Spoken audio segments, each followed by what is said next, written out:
mbokki internet Baol TV nee naa leen du ma dugg Tëngéej ba génn gis fi champion bu toll ni doomu Dangu di génn di ko fi bàyyi su boobaa sax nag wax dëgg neex yàlla ñi may suivre dinañ ma mere ndax dëgg du neex mu nekk champion nekk ndaanaan nekk yi nga xamante ne marqué na empreinte am ci li muy yëngu mooy wàllu làmb mu jógee ci li nga xamante ne mooy victoire ci diggante moom ak Feu Rouge ma koy ziar di ko jaajëfal di ko bàyyi ak suñu mbokk internet yi rek à travers Baol TV mu nuyox ñoom ñu xuus ci waxtaan dinañ waxtaan nag ci carrière am ci làmbam tuuti yi passé ak ñi nga xamante ne ñooy adversaire potentiel am dinañu ko wax moom nit ñi dégg ko ak dinañu wax tamit ba xam ñu ngi dox combat am wala doxuñ combat am Kader jëlal ma loolu maa ngi lay nuyu doomu Dangu. waaw onze billah bismillah inna wali yàlla ginnaaw bi ñu sant yàlla julli sangu-sang yi di sant suma waajur bu jigéen bu baax a baax di ñaanal suma waajur bu góor aussi fi mu nekk gënal ko fi di ko ñaanal aussi képp ku waajuram laaxu aussi di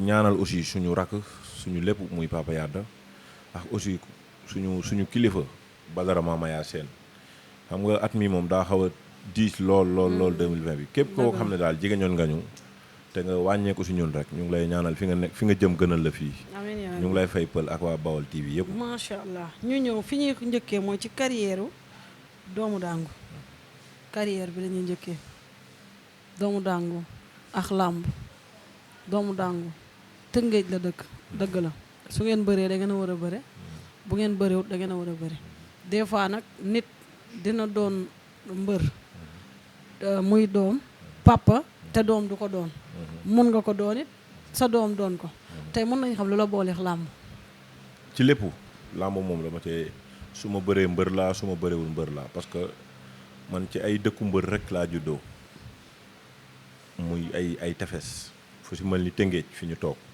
fu si mel ni Yoof fu si mel ni Ndar xam nga yooyu moom buñ la ëmbee rek ak Ngor Wakaam yooyu bu ñu la ëmbee rek soo bëree bër nga soo bëriwul mbër nga rawatina aussi ñu nekk ay doomu lébu am aussi ay maam yu doon bëri ku si mel ni tey maam Songaan Gueye ñu ngi koy ñaanal aussi fi mu nekk gënal ko fii donc man su ma bëree mbër laa su ma bëreewul mbër laa macha allah doomu Dangu mën nañ xam yaa ngi doon toj mbapat waaw wala déet waaw man yàlla def na leen nag amul benn tournoi mbapat boo xam ne mas naa fa dugg te bokkuma si carré d'as bi tournoi bu ma mas a dem rek muy Tëngéej fii partout bépp tournoi boo xam ne mas naa fa bëre rek si 4 derniers yi si lay bokk. bi nga njëkkee bëre mbapat ak bi nga njëkkee bëre combat arène différence bi mën naa xam lan la. waaw am na différence bu rëy parce que alentour bi rek bokkul quoi boo xoolee combat mbapat yi nga xam ne tey jii ñoo daan am si ay environ Tëngéej bokkul quoi parce que tey jii boo jugee si mbapat. nga dem si arène rek. man sama premier combat bi ma duggee rek sonorisation bi bi waykat bi wayee rek samay nopp déggatul woon quoi parce que avant ñuy bëree ay arène amuñu woon habitude genre di dem di seetaane ay làmb ak yooyu yu bari quoi mais am na différence bu rëy différence bi mooy musique bi ambiance non climat bi lay wëraak lépp lu fay nekk rek bokkul ak boo xoolee yow mi nitu làmb nga boo gisee bëre simple bi la fay nekk ak par rapport ak bëre arène bi du benn quoi. kon tey mën na ñëwaat ci sa premier combat arène nu mu demee woon. suma premier combat arène maa ngi nuyu suma ndijaay Paala Meng moo ko tëggoon sax ñu ngi koy nuyu bu baax a baax moo ko tëggoon Yoff xam nga ma bëree yaraw baax ma gagné ko par décision médicale quoi dañu bëre après ma touché ko R4 bi teppeeku mënatul bëre après ñu jox ma victoire. nga ñibbi xàppi kontaan. li nga soog a miin enceinte bi ndànk-ndànk.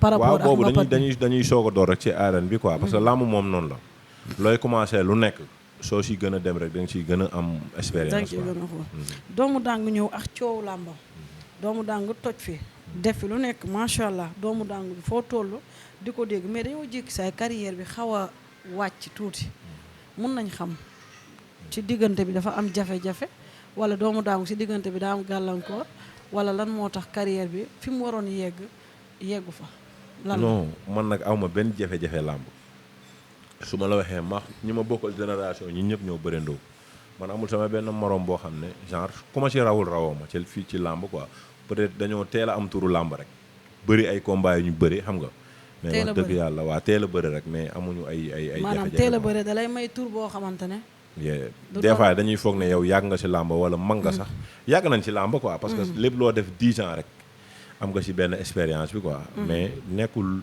ñi ma bokkal génération ñi may bëral nii daal ñoo duggandoo làmb. tey nag gars yi nee nañ doomu daangu tey waroon na bokk ci loo bi nga xamante ne mooy ñoom Modou Anta. mooy ñoom Diène Kaïré genre tey lan moo tax yeggoo foofu. da nga ma ci génne. gars yi nee nañ dafa yéex lan moo tax affaire yi mais yéex. promoteurs yi ak amateurs yi nga xam ne genre ñoo ngi def ay genre ay combinaison xam nañ man fi ma bokk bu baax a baax te pour bañ a sori rek si ñaar ñi nga xam ne jot nga leen tudd rek maam ñaaw mi doy na ma seede du ñu toog ñaari fan te promoteur ow ma proposé ma si ñaaw ñi. muy Modou Anta. ak ki nga tudd. ak Diène doo leen tudd lan la. non xam nga boo leen tuddee maa leen tudd yow tuddoo leen da nga ciy jaaraat. waaw loolu laa lay wax nii dama lay jox exemple rek boo tuddoon ñeneen aussi ñu bokk si dama lay wax donc man catégorie boobu kenn mënu ma cee génne. d'accord amul kenn ku ma ci mën a génne. léegi ñu ñëw sa combat ak Feu Rouge.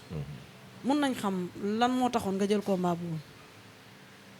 waaw nekk mbër di entraîner chaque jour comme ni nga koy waxee rek lamb des fois ñii moo ci am da ngay am li nga bëgg wala nga jël li fi sës wala nga jël li tane. mais nangu nga ne da nga ko doon may chance. waaw non genre may chance bi du ma ne man dama fi def lu Feu Rouge deful sax c'est-à-dire nekk ñoon ay naatangoo pour war a bëree c'est-à-dire combat bi dafa doon yomb ci man quoi non pas chance sax. boo xoolee Feu Rouge ñoo duggandoo ci làmb xam nga li ma la wax. ñoo duggandoo ci làmb mais ko dafa nekkoon combat boo xam ne man j'étais largement favori. mais nit mun ngeen door ci dara. après nga romb ko. nit mun ngeen door ci dara moom mu romb la. non man nangu ma woon ne woon sax maa ko raw nangu ma woon quoi parce que tey jii moom am na ñu mu jot a bëreel ci làmb ñoo xam ne sax man bëreegu ma ak ñoom. dëgg na donc xam nga.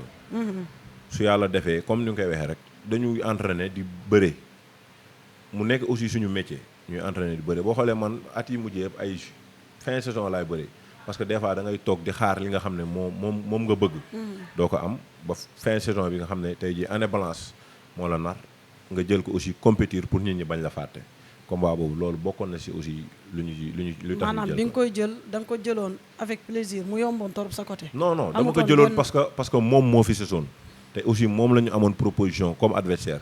sinon suñ ko jëlul woon rek année bi passé dañuy def année blanche. d'accord léegi ñu ñëw si sa combat ak Gora Sock ñu ngi doon dégg coow combat Gora Sock ak ki nga xamante ne mooy doomu daangu. tey combat boobu lan nga ma ci mën a wax ci yow la yàqoo wala ci ñoom la yàqoo wala ci promoteur bi da doon wax ay waxu.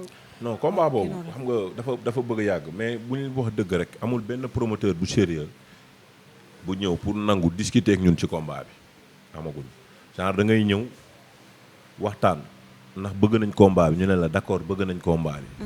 nga ñëw ñu wax la suñu proposition doo ñëwaat loolu moo fi am quoi. mais amul benn promoteur boo xam ne tey jii ñëw na entamer négociation si ñun ci combat bi. gars yi nag dañ doon jàpp ne. doomu daangu da doon bàyyi xel que dugg na parcelle 2 fois. buy duggaat parcelle da koy waaj bu baax a baax na dugg nga fa yaa Garga 2 dugg nga fa yaa Ramdaan. non man ama dama fay duggaat non man awma ay problème déggoo li ma la xanaa même bu dul góor wala keneen ak keneen su may potentiel adversaire ñoo fa nekk parce que foofu dëkku làmb la te man aussi mbër laa. donc dama war a bëre ñoom dama fay duggaat fa incha allah. Kader ne na nga xool ko da koy neex. maanaam tey avance su Gora Sock bu ñëwoon tey nga reer si. non déggoo li ma la xanaa combat la boo xam ne tey jii su ma staff nangu nañ pour ma bëre ko te man bépp combat boo xam ne su ma staff nangu nañ pour ma bëre ko rek. la reste ñoom ñooy gérer suñ ne ma juboo nañ ok amul problème suñ ne ma aussi bul ko bëre aussi yee. pël fan time la. nee naa la man damay ñëw sa ba ñëw ci combat boo xam ne passé na. damay ñëw ak yow ci sa combat ak ki nga xamante ne mooy Ramdaan. ñu gis ne combat bi macha allah yaa ngi woon ci état. yaa ngi woon ci forme. indi nga daal li nga xamante ne moom la làmb soxla. mais dafa mel ni da nga dese woon jox sa adversaire bi cër. mu mel ne nga taxawee woon na taxaw pour dóor ko mu daanu. combat boobu lan nga ma ci mën a wax say erreur. pël yàlla moo ma tiin nag man mosuma dem. li may bëri ay kaaw yëpp di xalaat ne sax adversaire bi genre dama koy dóor mu daanu. mosuma xalaat loolu. c'est-à-dire damay am stratégie bu ma yóbbu bu ma demee moom laay lal. su sottee ça va su sottiwul ma indi su may pexe boppam. combat la boo xam ne dañ ko entraîné sérieusement. mu nekkoon ci début TFP ñu dugal si entraîné si jël aussi change yëpp jox ko suñu bopp ñëw aussi def si li nga xam ne ñun moom la ñu waroon def suñu borom xañ ñu. mu xañ ko mais ci biir bëre bi. waaw xam nga ko juumul doo daanu. dañu nangu ne ñun ñoo juum. moo tax ñu daanu foofu la ni nga juumee loo may wax da ngaa topp xeex bi ba mu ëpp. non déedéet boo xoolee combat boobu non combat boobu man dama dagg xeex bi sax dama dagg xeex bi quoi boo xoolee tey ji man li ma indi woon mooy mu xeexaa mais naagu bokk na si nag doomu daangu. waaw peut-être mën na ci nekk xam nga làmb moom li ma lay wax nii rek làmb mbër mën ngaa naagu sax daan mën ngaa naagu sax ñàkk donc yooyu moom mooñ làmb quoi yëpp ay erreur la yoo xam ne tey ji saa nit bu deful erreur du daanu def nañu erreur nangu ko aussi ne ñun ñoo def erreur moo tax ñu ñàkk combat bi mais combat la boo xam ne àla kulli alin waruñu ko woon gagné moo tax mu demee noonu d'accord say adversaire potentiel tey boo ma ko doon wax ñan ngay wax non wax dëgg yàlla fi ma toll moom nekkatuma genre fi ma toll naan diw mooy suma potentiel adversaire parce que dépassé naa foofu da nga leen di bañ a non c'est-à-dire loolu taxawulul làmb tey des fois boo toppee si wala ñu bàyyi ko suñu mbokk internet yi ku ci mel ni ay ñoom Cheikh Bass Kër Massar gars yooyu dama leen di gis man noonu laay doxee tey ji xam nga boo toppee tey ji si benn genre mbër chaque jour nga naan suma potentiel adversaire la sax dafay foog ne daf la raw wala dafa def loo deful xam nga li ma la wax mais combat yi promoteurs yi xam nañ ko te ñoo ngi koy dox am na ñoo xam ne nag peut-être dañuy réfugier carrément ne genre duñu bëre diw te doo xam fu ñu ko teg te tey ji il faut am na ñoo xam ne tey ji man dama leen di dénoncer parce que dafa bëri mbër yoo xam ne tey ji bu ñu taxawee devant média bi dañuy wax pare naa pour bëre ak diw te loolu nekkul dëgg tey ji ku si mel ni Moussa Ndoye su ma combat barki Demba Ndiaye am na ay promoteurs yu jugoon bëgg ko ak moom Moussa Ndoye mais li mu teg du prétexte te ngeen su ma bëreew laa ama neex du ma bëree kenn man dama dugg si ñoom c'est-à-dire dafa ragal Moussa Ndoye fan la teg du ma jël fan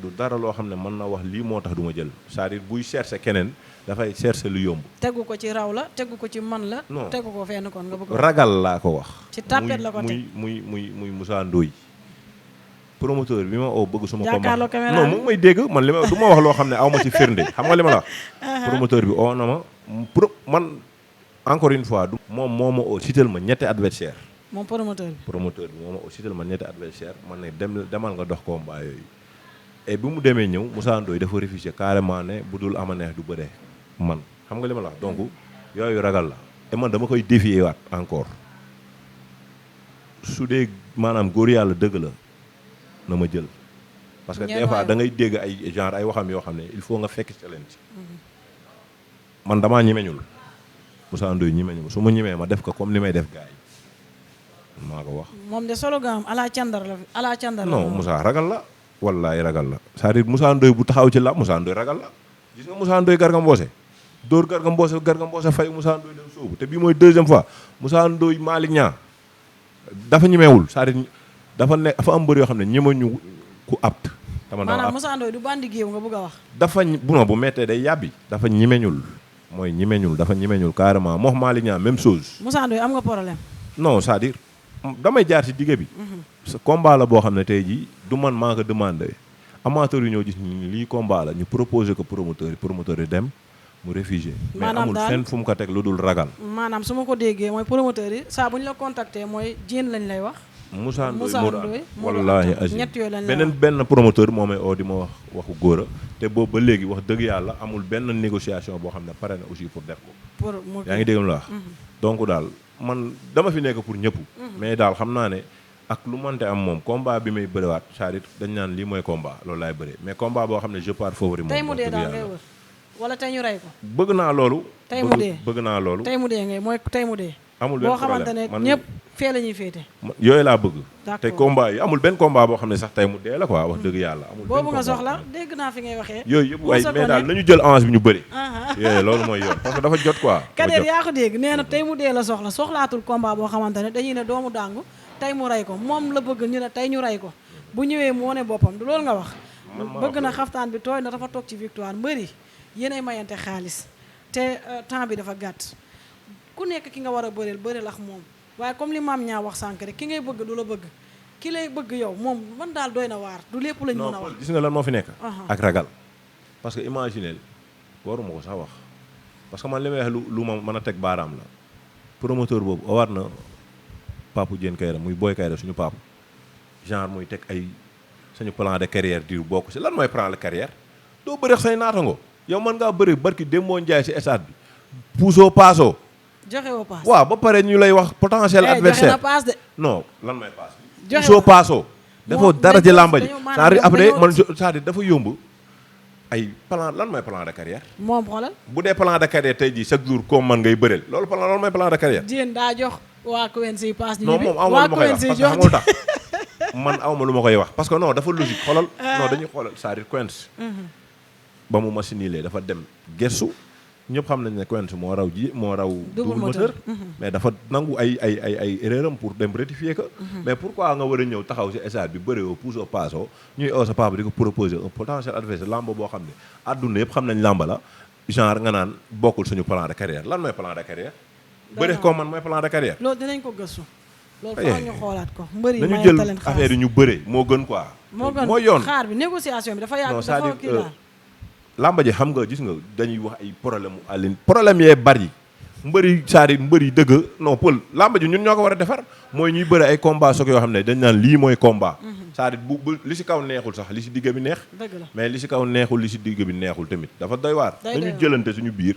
ñu bëre te ñu bàyyi ay plan de carrière plan de carrière boo xam ne chaque jour koo mën ngay bëreel loolu mooy plan de carrière. ayca mu ngi noonu kon gars yi defaraat leen toogaay yi ku ci nekk ka nga war a bëreel nga bëreel moom ku nekk xam nga koo war a bëreel nag làmb nag noonu la da ngay daan wala ñu daan la ku bëreewul tamit doo daanu reenu ñàmbi la kenn xamul fu muy demee tey mbër bu ngemb di génn këram di bëri ji ndam dong la gis bu demee daanu it xëj na yàlla la du dëgg. léegi nag ñu xool tamit situation yi yaakaar naa yaa ngi gis yaa ngi dégg lu ne xew na fi ba tey it am na leneen loo xamante ne mu ngi desandi tey ku ci mel ni Jules Balde yàlla na ko yàlla yërëm tey ku mel ni Papa Yade yàlla na ko yàlla yërëm ak yeneen tey Boy Malika mu ngi fi dañ ko tiire woon balu fetel ci koor gi ba léegi bal bi mu ngi dox ak moom di dund ak moom te ku ne xam na ne yaakaaru làmb la tey jii nii dem na bañ bindal ko kayit pour wane ne ñoom mënatuñ ci dara pour mu génn réew mi boobu ba léegi nag amul benn démarche bu ci mbër yi def est-ce que rafet na loolu négligence yi tamit. waaw Paul loolu nga wax yëpp dëgg la mais dama lay wax leneen tamit tey dinaa wax dëgg boo xam ne genre du sax neex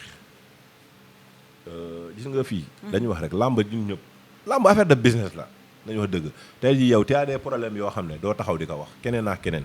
yaa ngi dégg la ma te nit ki c'est-à-dire nit il faut ñu gore mooy tey jii su dee da ngay apt loo am yóbbu ko say kër ak say mbokk c'est-à-dire bu la tolof dalee pour man avant kenn ñooñu lañ ci njëkke tey jii ku si nekk laa la wax c'est-à-dire man c'est-à-dire xam nga man pël la laay dénoncé léegi da ngay dugg si média bi nga xool ku am problème ci làmb ñëw tekk ci làmb c'est-à-dire mais mbër mu nekk am na foo dëkk te foofu ñu dëkk tamit nañu wax dëgg pël am na ay maire yu ñu fa teg mais nañ leen dimbali.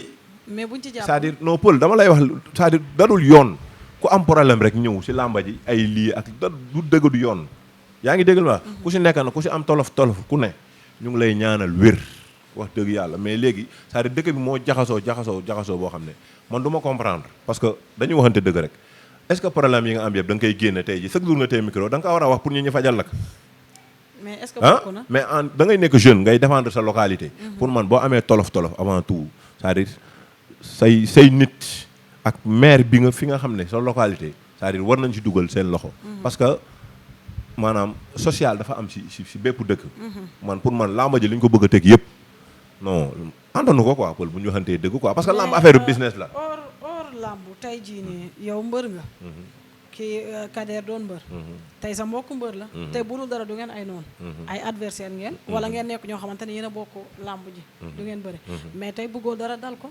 moom it du bëgg dara dal la mais lu dal sa mbokk boo ci mënta def sa poche war nga cee mën a def li nga xamante ne mooy sa doole waaw pël mooy ndax liy dalee moom yàlla rek ko xam waaw pël mooy li ma lay waxee lu nekk rek gis nga c'est-à-dire ku si nekk ku fi jéggi man su ma fi jéggee naan genre damay dem jàppale Boy Malika am na ñu mu gën a am na ñoo xam ne ñoo ma gën a jigéen Tëngéej te ñoo ngi dund lu gën a metti loolu c'est-à-dire li ñu mën a wax ak lu ñu mënul wax moo fi nekk gaaka nag ñun li ñu man bokk man laay wax li nga xam ne moo ma concerné mooy képp koo xam ne ñaanal ñu kenn safaan parce que doomu aadama jullit sax du yéene moromam safaan mais man li ma gëm man loolu laay wax ñu jàll ba Mbuur kase fa non déggoo non c'est-à-dire dafa am yoo xam ne déggoo li ma la wax rek nit ku nekk ak sa loxo fi mu yem yaa ngi dégg la ma dafa am cas yoo xam ne mënul ñàkk yaa ngi dégg li ma la mais léegi da ngay gis c'est-à-dire mbër bu dammee sax ne dañ ko war a faj mais pël mais yow ma laaj la waaw sooy bëre da ngay dagg assurance wala doo ko dagg non ko am licence kañ dagg nga assurance waa léegi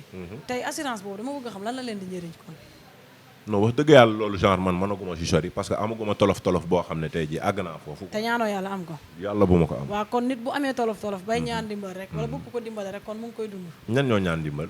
ñi soxla ñu dimbal même buñ ko ubbiwul seen gémmiñ ñi mais non xam nga man damay suivre man lu bari damay suivre actualité. waaw des fois lépp lu may wax rek dama si mën a teg baaraam. man dama xamul ñan ñooy ñaan ndimbal. tey kase soxla na ko ñu ko dimbale. mais ñoo ngi koy dimbali. yow xam nga ne ñoo ngi koy dimbali. man xaw ma de. c'est-à-dire non ñoo ngi koy dimbali man xam naa ne ñoo ngi koy dimbali quoi peut-être du ma mën a wax lii ak lii mais xam naa ne monde làmb ñoo ngi ciy def liñ ci war a def. di ko ñaanal aussi mu wér ak jàmm ak salaam. ak yan maanaam boo doon ñaax xale yi loo leen di ñaax kon maanaam à part làmb. lu ñu war a def. non c'est-à-dire ñi nga pël. nit ñi ñoo war a teey xam nga lan mooy teey c'est-à-dire nit ki du problème bu mu am rek dem ci média yi wax c'est-à-dire man loolu laay dénoncer. parce que tey jii comme li nga wax rek. mais situation am na fu muy toll faaw nga génn de. non waaw non mais est-ce que toll na fa.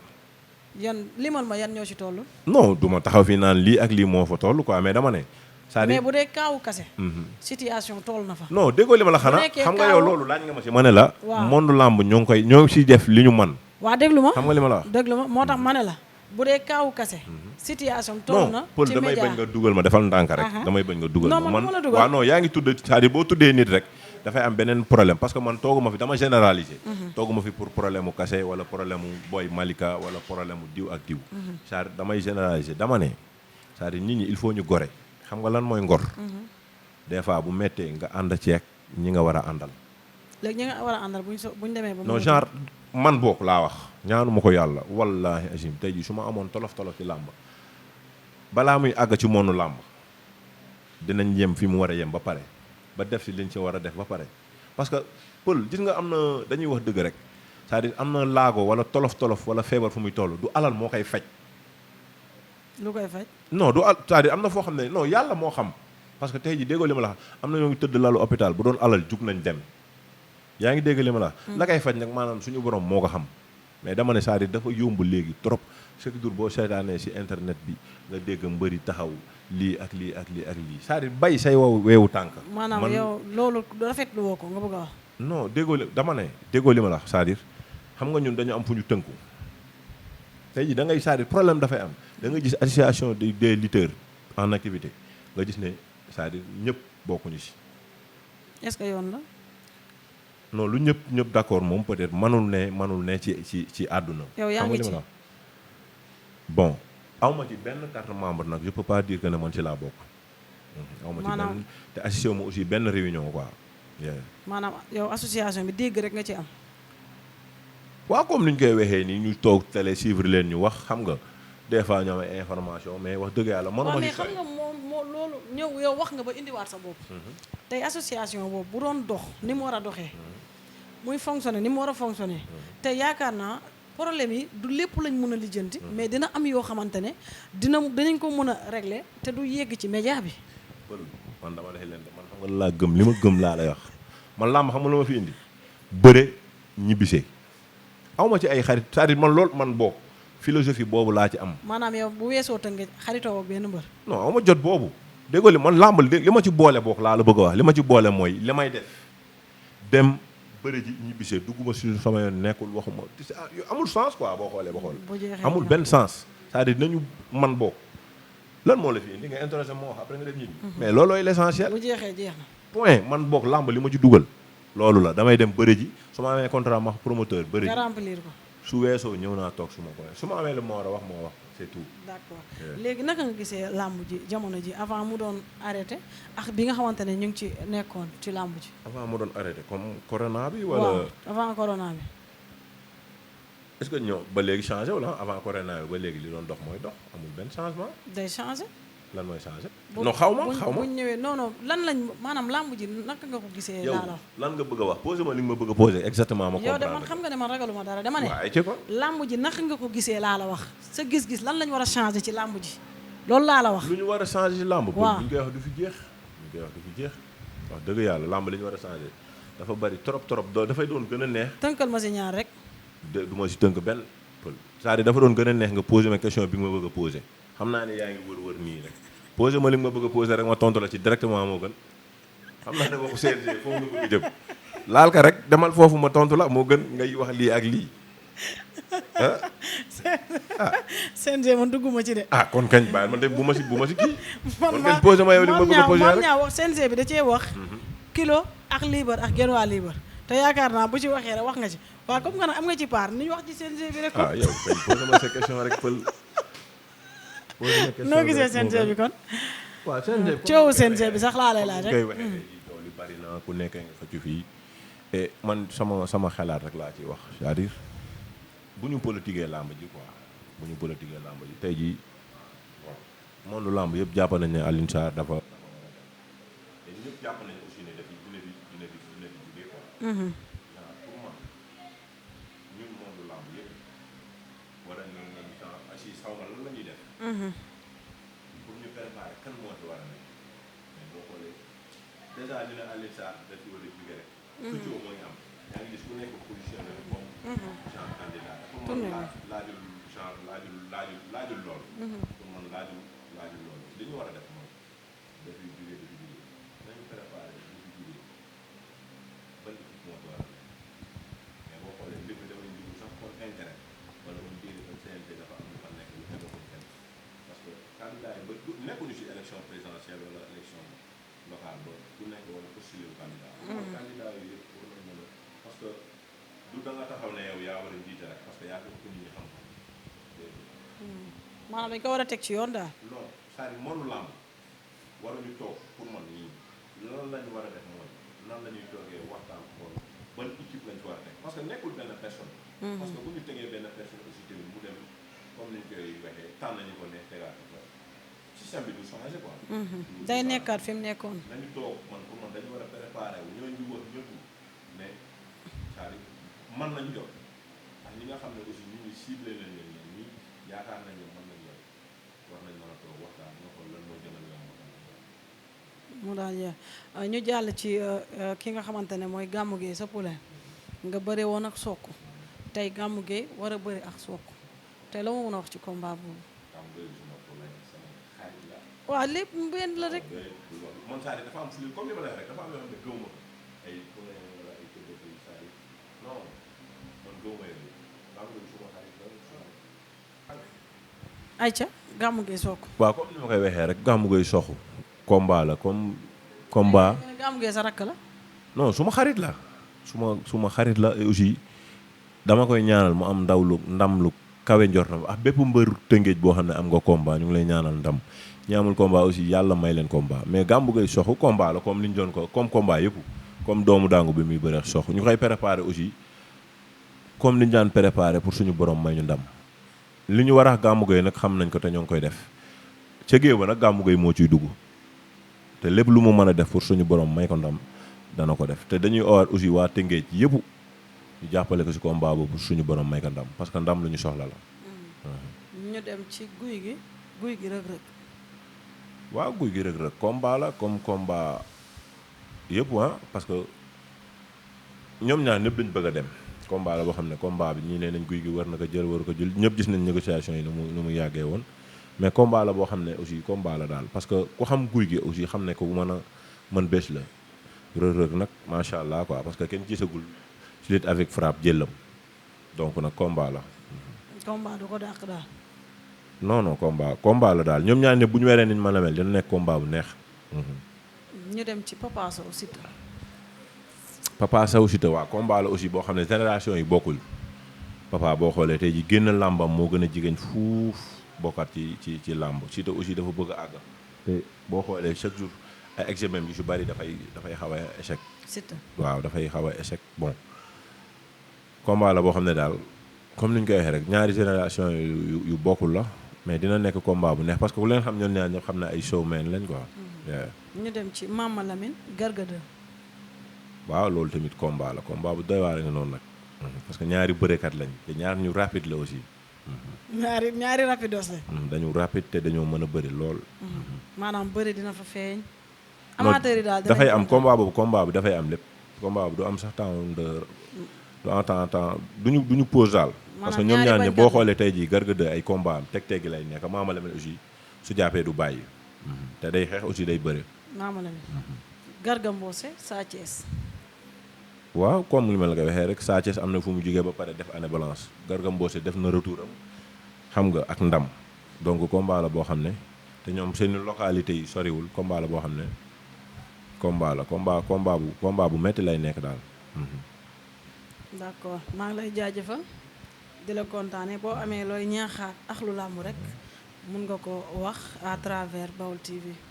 waaw avant ba ñuy sori balaa ñuy sori rek damay gërëm fi nga xam ne tey dañ koy résumé sax place bi nga xam ne moom lañ toog ñëw ñu teral ñu muy suñu grand Ibou Guèye di ko ñaanal aussi li nga xam ne moo nekk ci xelam li mu bëgg si élection yi di ñëm suñu borom moo xam li mu bëgg yëpp yàlla na ko suñu borom defal te ñun aussi pare nañ pour jàppale ko pour suñu borom defal ko ndam ak soxnam su baax si muy numu moo xam ne aussi moo nekk fii madame Guèye waaw ñu ngi koy siyaar bu baax a baax a baax waaw comme li ma la wax rek bu ma amee genre lu ma metti ci làmb rek mooy genre ñii nañuy teey parce que man pour man internet bi genre nekkul pour wax lu négatif nit ñi bu ñu génnee ci internet nañuy wax lu rafet ak luy defar moo gën yàqante beex nga amul solo àdduna amul solo parce que tey jii soo xoolee tey jii ka nga daan toogal démb tey nekkatu fi rek moo lay wan ne àdduna amul solo te kenn xamul sa suba daal waaw donc nañ koy rafetal bu baax a baax xam ne parce que léegi da ngay c'est-à-dire nit ñi dañuy tàllal micro ku war a wax ak ku warul wax nga jàpp doomu jàmbur wax ko loo warul wax mu nekk dëgg wala mu bañ a nekk dëgg mais man daal pour man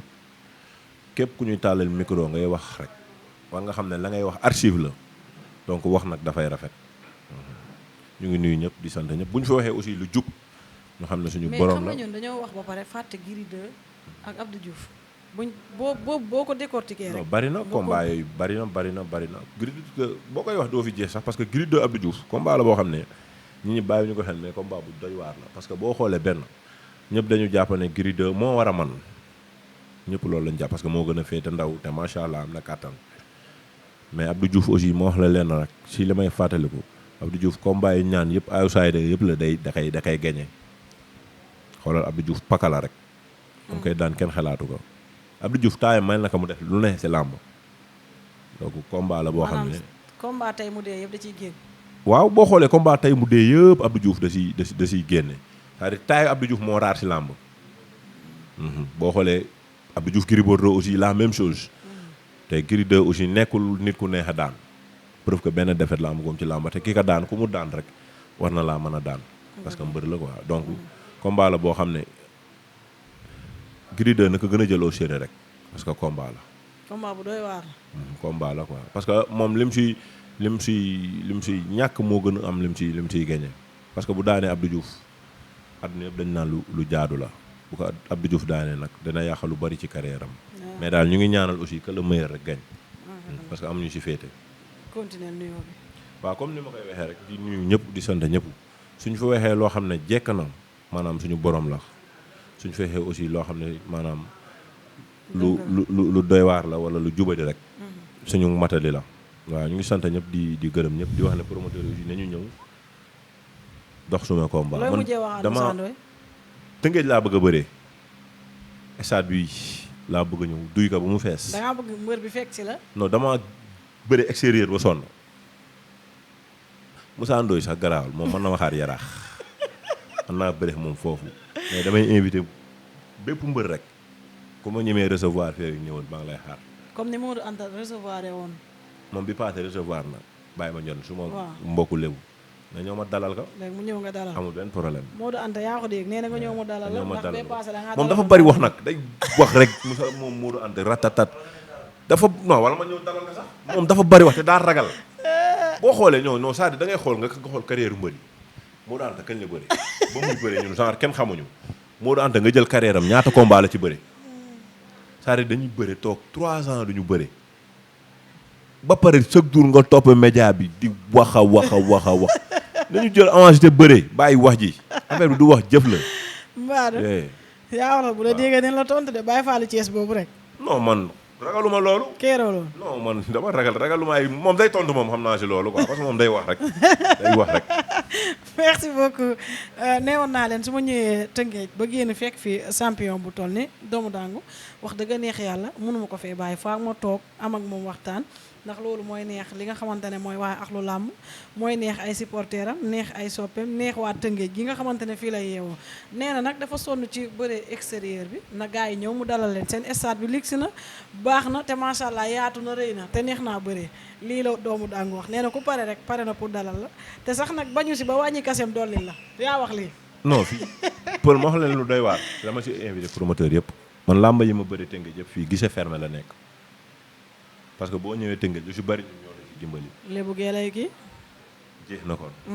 lébu gee lay wàllu ñoo ñëw jàpp si dooleel la. waaw ñu ngi daal comme ni ma koy waxee rek di sant encadrement bi staff bi mënuñu lim parce que bu ñu limee rek dina am lu ñu fàtte.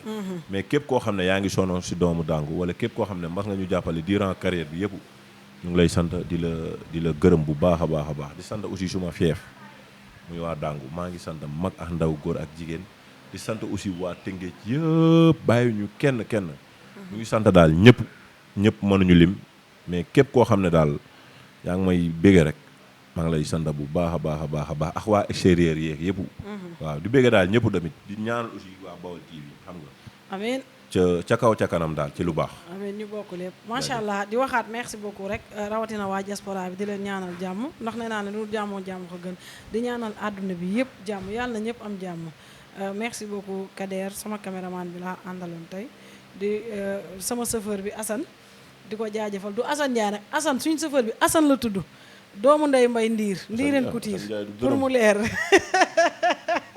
sama patron nga xamante dërëm yaa ngi tooñ de merci beaucoup Kader